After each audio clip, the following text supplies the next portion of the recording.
ಬಂದು ಸುಮಾರು ಒಂದು ಅರ್ಧ ಗಂಟೆ ಆಗಿದೆ.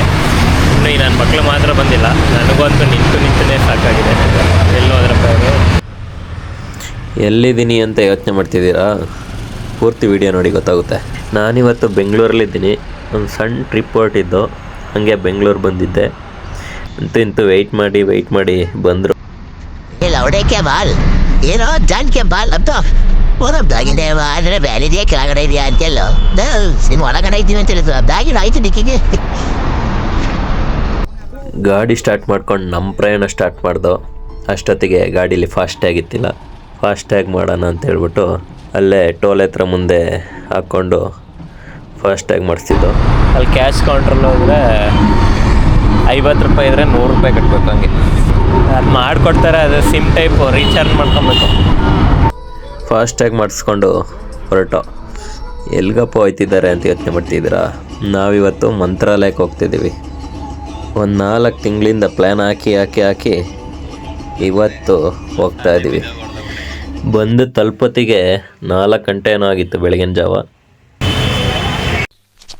ಇವ ಯಾರೇ ಇವನು ಯಾರ್ಯಾರು ಬರ್ತಾರೋ ಮರೆ ಈ ಮನ್ಯಾಗ?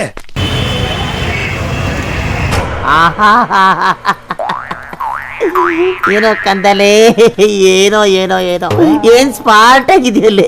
ಆಫ್ರಿಕಾದಿಂದ ನಡ್ಕೊಂಡೇ ಬಂದ್ಬಿಟ್ಟಿಯೇನೋ ಲೇ. ಇವ್ನ ಹೆಂಗ ನೋಡೋ, ಹಂದಿನ ತಂದೂರ್ ಬಂಡ್ಲಿಗೆ ಹಾಕಿ ಸುಟ್ಟು ಎತ್ತದಂಗ ಅವನೇ.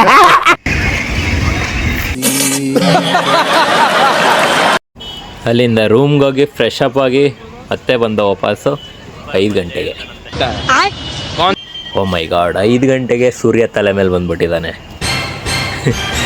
ಇವತ್ತು ಸೋಮವಾರ ಆಗಿರೋದ್ರಿಂದ ಅಷ್ಟೊಂದು ಜನ ಇರಲಿಲ್ಲ, ರಶ್ ಇರಲಿಲ್ಲ.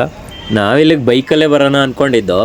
ಸೊ ನಮ್ಮ ಪ್ಲ್ಯಾನ್ 2 ದಿನ ಇದ್ದಿದ್ದರಿಂದ ಬೈಕಲ್ಲಿ ಬರೋಕ್ಕಾಗಲಿಲ್ಲ. ಬೆಂಗಳೂರಿಗೆ ಬಂದು ಅಲ್ಲಿಂದ ಕಾರಲ್ಲಿ ಬಂದು.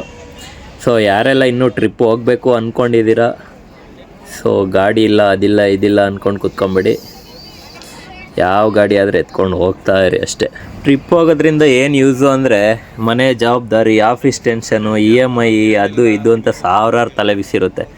ನೀವು ಟ್ರಿಪ್ ಹೋಗಿ ಹೊರಗಡೆ ಪ್ರಪಂಚನ ಸ್ವಲ್ಪ ನೇಚರ್ನೆಲ್ಲ ನೋಡಿದ್ರೆ ಮೈಂಡ್ ಫುಲ್ ರಿಲ್ಯಾಕ್ಸ್ ಆಗುತ್ತೆ. ಸೊ ಇದೇನಿದು, ಹೊಳೆನಾ ಕೆರೆನಾ ಏನಿದು? ಓ ಚರಂಡಿ ಇರ್ಬೋದು. ಓ ಸಾರಿ ಚರಂಡಿ ಅಲ್ಲ ಕಣ್ರಿ, ಇದು ತುಂಗಾಭದ್ರಾ ನದಿ. ಇದು ಇಲ್ಲಿ ಕಸಗಳನ್ನ ಬಂದು ಹಾಕಿದಾರಲ್ಲ, ಇವರೆಲ್ಲ ಏನಕ್ಕೆ ಗೊತ್ತಾ ಈ ಕಸಗಳನ್ನೆಲ್ಲ ಹಾಕಿದ್ದಾರೆ? ಈ ಬಟ್ಟೆ, ಪ್ಲಾಸ್ಟಿಕ್ಕು ಇದೆಲ್ಲ ಅವ್ರ ಪಾಪಗಳು ಕಳೆದೋಗ್ಲಿ ಅಂತ ಹಾಕಿರೋದಲ್ಲ. ನೆಕ್ಸ್ಟು ಅವ್ರು ಸತ್ತಾಗ ಹೆಣಗಳನ್ನ ಸುಡೋಕ್ಕೆ ಸೌದೆ ಸಿಗದಿದ್ದಾಗ ಅವ್ರನ್ನ ಸುಡಕ್ಕೆ ಹಾಕಿರೋದು ಇದೆಲ್ಲ. ನಮ್ಮ ಜನಕ್ಕೆ ಎಷ್ಟು ಹೇಳಿದ್ರು ಏನು ಹೇಳಿದ್ರು ಮುಖಕ್ಕೆ ಹೋಗಿದ್ರು ಬುದ್ಧಿ ಮಾತ್ರ ಒಂಚೂರು ಬರಲ್ಲ. ಇಂಥ ಜನ ಎಲ್ಲಿ ಸಿಗ್ತಾರೆ ನಿಮ್ಗೆ? ಹೊಡಿರಿ ಚಪ್ಪಾಳೆ, ಹೊಡಿರಿ. ಇದು ನಮ್ಮ ದೇಶ ಅಂದ್ರೆ. ಕಸ ಹಾಕಿರೋದ್ ಬಗ್ಗೆ ಒಂದೆರಡು ಮಾತಾಡಿ.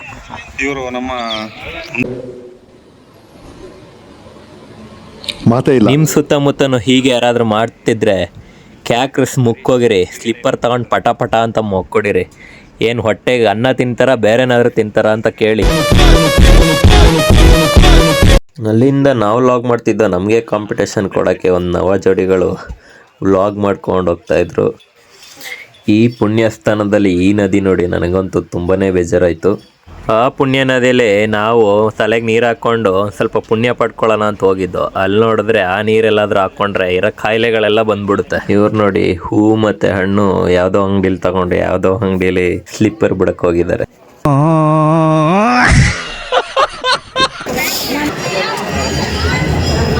ತಿರುಪತಿ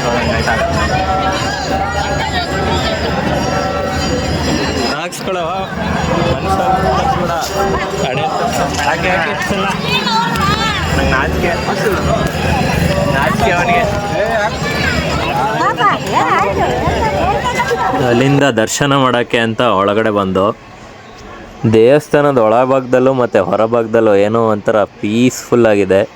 ನನಗಂತೂ ಹೆವಿ ಖುಷಿ ಆಯಿತು.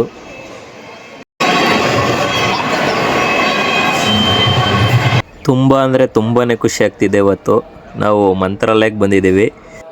ತುಂಬ ದಿನದಿಂದ ಅಂದ್ಕೊಂಡು ಇವತ್ತು ಬಂದಿದ್ದೀವಿ. ಇವತ್ತು ಅವಕಾಶ ಸಿಕ್ಕಿದೆ ರಾಯನ ನೋಡೋಕ್ಕೆ. ನಿಮಗೂ ಮಂತ್ರಾಲಯ ತೋರಿಸ್ತೀನಿ ಬನ್ನಿ. ನಮ್ಮ ಹುಡುಗಿ ನೋಡಿದ್ರೆ ನನಗೋಸ್ಕರ ಹೆಜ್ಜೆ ಪ್ರದಕ್ಷಿಣೆ ಆಗ್ತಾ ಇದ್ದಾರೆ.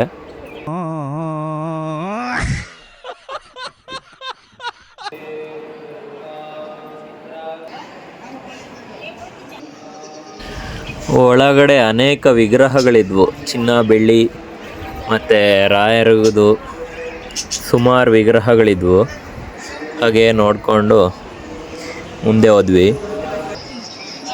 ಅಲ್ಲಿಂದ ಪ್ರಸಾದ ಪಡೆಯೋಣ ಅಂತ ಊಟದ ಲೈನಿಗೆ ನಿಂತಿದ್ದೋ. ಊಟದ ಲೈನಲ್ಲಿ ನೋಡಿದ್ರೆ ಎಲ್ಲರೂ ಇಲ್ಲಿ ಬಳೆ, ತಾಯ್ತ, ಹಗ್ಗ ಎಲ್ಲ ಕಟ್ಟಿಟ್ಟಿದ್ದಾರೆ. ಈ ಥರ ಕಟ್ಟಿರೋರಿಗೆಲ್ಲ ನಂದೊಂದು ಪ್ರಶ್ನೆ, ಕೈಯಲ್ಲಿ ಈ ಥರ ತಾಯ್ತ ಗೀತ ಎಲ್ಲ ತೆಗೆದ್ಬಿಟ್ಟು ಕಟ್ಟ ಬದಲು ಆ ಥರ ತಾಯ್ತ ಬಳೆ ಗಿಳೆ ಕಟ್ಟ ಬದಲು ಕೈಯಲ್ಲಿರೋ ಚಿನ್ನದ ಸಾರ ಇಲ್ಲ ಚಿನ್ನದ ಬಳೆ ಏನಾದರೂ ಇಡ್ಬೋದಪ್ಪ.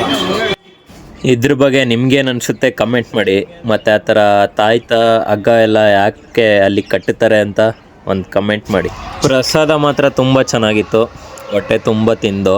ಅನ್ನ, ಪಾಯಸ ಮತ್ತು ಸಾಂಬಾರು ಕೊಟ್ಟಿದ್ರು, ತುಂಬ ಚೆನ್ನಾಗಿತ್ತು. ಹಾಗೆ ಎಷ್ಟು ಬೇಕೋ ಅಷ್ಟು ತಿನ್ಕೊಂಡು ಹೊರಗಡೆ ಬಂದು ಪ್ರಸಾದ ಇಸ್ಕೊಂಡು ಹೊರಗೆ ಬಂದು. ಹಾಗೆ ಮಂತ್ರಾಲಯಕ್ಕೆ ಹೋದವರು ಅಲ್ಲಿ ಅಕ್ಕಪಕ್ಕದ ಪ್ಲೇಸ್ಗಳಿಗೆ ವಿಸಿಟ್ ಮಾಡೋದು ಮರಿಬೇಡಿ. ಅಲ್ಲೊಂದು ಆಂಜನೇಯ ಟೆಂಪಲ್ ಇದೆ ದಾರಿಲಿ ಹೋಗ್ತಾ, ಅದೊಂದು ವಿಸಿಟ್ ಮಾಡ್ಕೊಳ್ಳಿ. ನೀವೇನಾದರೂ ಟ್ರೈನಲ್ಲಿ ಅಥವಾ ಬಸ್ಸಲ್ಲಿ ಹೋದರೆ ಏನು ಪ್ರಾಬ್ಲಮ್ ಇಲ್ಲ, ಅಲ್ಲಿ ಆಟೋಗಳಿರುತ್ತೆ, ಅವರೇ ನಿಮ್ಮನ್ನ ಕರ್ಕೊಂಡು ಹೋಗ್ತಾರೆ, ಎಲ್ಲಿಗೆ ಬೇಕು ಅಲ್ಲಿಗೆಲ್ಲ ಕರ್ಕೊಂಡು ಹೋಗ್ತಾರೆ. ಹಾಗೆ ಮಂತ್ರಾಲಯಕ್ಕೆ ಬಂದವರು ರೂಮು ವಿಷಯ, ಮಲ್ಗೋಕ್ಕೆ ಜಾಗ ಸಿಗುತ್ತಾ ಅದ್ರ ಬಗ್ಗೆ ಎಲ್ಲ ತಲೆ ಕೆಡಿಸ್ಕೊಂಬೇಡಿ. ಅಲ್ಲಿ ಬಂದಿದ್ದ ತಕ್ಷಣ ಅಲ್ಲೂ ಅಷ್ಟೇ ರೂಮ್ ವ್ಯವಸ್ಥೆನೂ ಇರುತ್ತೆ. ಇಲ್ಲ ಅಲ್ಲಿ ಮಠದಿಂದ ಮುಂದೆ ಒಂದು ದೊಡ್ಡ ಜಾಗ ಇದೆ, ಅಲ್ಲಿ ಆರಾಮಾಗಿ ಮಲ್ಬೋದು, ಎಲ್ಲರೂ ಮಲಗಿರ್ತಾರೆ. ನಿಮಗೆ ಬ್ಯಾಗು ಮತ್ತು ಸ್ನಾನ ಮಾಡೋಕ್ಕೆ ಜಾಗ ಬೇಕು ಅಂದರೆ ಅಲ್ಲೇ 50 ರೂಪೀಸ್ ಕೊಟ್ಟರೆ ಸ್ನಾನ ಮಾಡೋಕ್ಕೆ ಮತ್ತು ಬ್ಯಾಗ್ ಇಡೋಕ್ಕೆ ಸ್ವಲ್ಪ ಹೊತ್ತು ಟೈಮ್ಗೆ ಜಾಗ ಕೊಡ್ತಾರೆ. ರೂಮ್ಸ್ಗೆಲ್ಲ ಆರಾಮಾಗಿ ಫಸ್ಟೇ ಬುಕ್ ಮಾಡಬೇಕು ಅಂತೇನಿಲ್ಲ, ಅದೆಲ್ಲ ಹೋದಾಗಲೇ ಆರಾಮಾಗಿ ಸಿಗುತ್ತೆ. ಇನ್ನು ಟ್ರೈನ್ ವಿಷಯಕ್ಕೆ ಬಂದರೆ ನೀವು ಟ್ರೈನಲ್ಲಿ ಹೋಗ್ಬೇಕಾದ್ರೆ ಫಸ್ಟೇ ಟಿಕೆಟ್ ಬುಕ್ ಮಾಡ್ಕೊಬೇಕು. ಇಲ್ಲ ಬಸ್ಸಲ್ಲಾದರೂ ಆರಾಮಾಗಿ ಹೋಗ್ಬೋದು, ಕಾರಲ್ಲಾದರೂ ಆರಾಮಾಗಿ ಹೋಗಿ ಬರ್ಬೋದು. ಅಲ್ಲಿಂದ ಮುಂದೆ ಬಂದು ಅಲ್ಲೇ ಒಂದು ಪಂಚಮುಖಿ, ಉದ್ಭವ ಪಂಚಮುಖಿ ಆಂಜನೇಯ ಟೆಂಪಲ್ ಇದೆ. ಆ ಟೆಂಪಲ್ ಒಂದು ವಿಸಿಟ್ ಕೊಟ್ಕೊಂಡು ನೋಡ್ಕೊಂಡು ಬಂದು.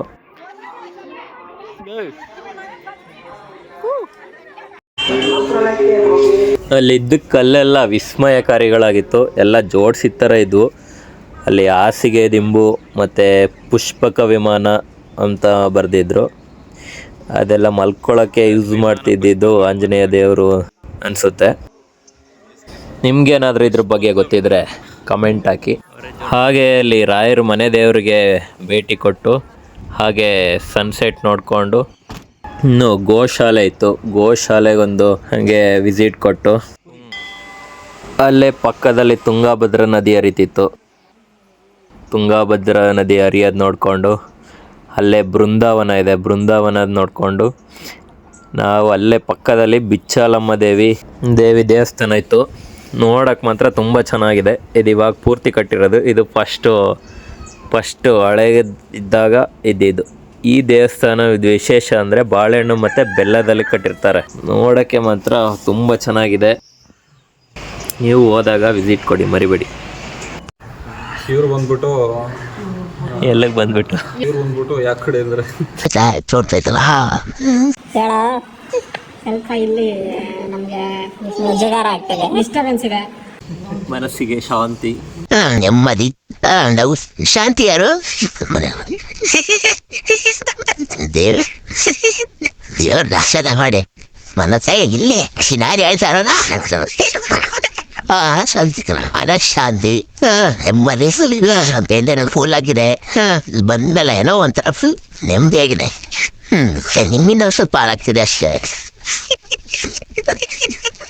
ನಿಮ್ಮ ಪ್ರಕಾರ ನೆಮ್ಮದಿ ಅಂದ್ರೇನು? ಲೈಫಲ್ಲಿ ನೆಮ್ಮದಿ ಇರ್ಬೇಕು. ಕೆಲವೊಂದು ಸ್ಥಳಕ್ಕೆ ಬರುವಾಗ ಅದೆಲ್ಲ ಇರುತ್ತೆ, ಅದನ್ನು ಪಾಲಿಸ್ಬೇಕು. ಓಕೆ, ಇಲ್ಲಿಗೆ ಮುಗೀತು. ಈಗ ಉಂಟೆ, ಬೈ ಬೈ. ಮುಂದೆ ಸಂಚಿಕೆ ಹರೀಶ್ ಅವರು ಮುಂದಿನ ಕಾರ್ಯಕ್ರಮದ ಬಗ್ಗೆ ವಿವರಿಸ್ತಾರೆ. ಪಂಜಾಬ್ ಇದರ ಬಗ್ಗೆ ಒಂದೆರಡು ಮಾತು ಹೇಳ್ಬಿಟ್ರೆ ಒಂದೆರಡು ಮಾತಿಗೆ ಹೇಳಿದ್ರೆ ಅಥವಾ ವರ್ಡ್ಸ್ ನಮಗೆ ಇದು ಮಾಡೋಕ್ಕೈತೆ. ಬಾಯಲ್ಲ ಅವನಗಳಿಂದ ಸಂಚಿಕೆ ಇನ್ನ ಸಂಚಿಕೆ ಇವ ಏನೋ ಮುಂದಕ್ಕೆ ಸಂಚಿಕೆ ಇದಕ್ಕೆ ನಾಳೆ N1 ಕನ್ನಡಿಗ ಯೂಟ್ಯೂಬ್ನ ಸಬ್ಸ್ಕ್ರೈಬ್ ಮಾಡ್ಕೊಳ್ಳಿ, ಫಾಲೋ ಮಾಡಬೇಡಿ, ಲೈವ್ ನೋಡ್ಬೇಕೆ ಬೇರೆ ಬೇರೆ ವಿಡಿಯೋಗಳಿಗೆ ತುಂಬ ಒಳ್ಳೊಳ್ಳೆ ಕಂಟೆಂಟ್ನೆಲ್ಲ ಹೇಳ್ತಾ ಇರ್ತೀನಿ. ಕಾಫಿ ಮಾಡ್ಕೊಂಡು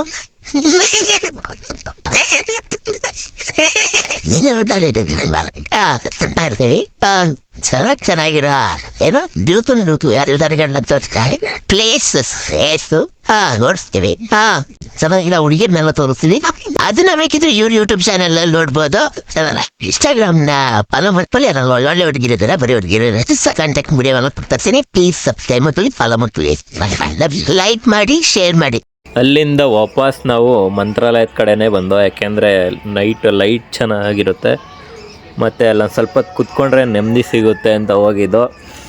ಬಟ್ ಅಲ್ಲಿ ಹೋದ್ಮೇಲೆ ಏನೋ ಒಂಥರ ನೆಮ್ಮದಿ, ಏನು ಕಷ್ಟ, ಏನು ಸ್ಟ್ರೆಸ್ಸು ಏನೂ ಇಲ್ಲ, ಸುಸ್ತು ಆ ಥರ ಏನು ಅನ್ಸೋದೇ ಇಲ್ಲ. ನಿಮಗೆ ಹೋಗಿ ನೋಡಿ ಗೊತ್ತಾಗುತ್ತೆ ನಿಮಗೇನೆ. ಸೊ ಗಾಯ್ಸ್, ಇವತ್ತಿನ ವಿಡಿಯೋ ಇಷ್ಟೇ.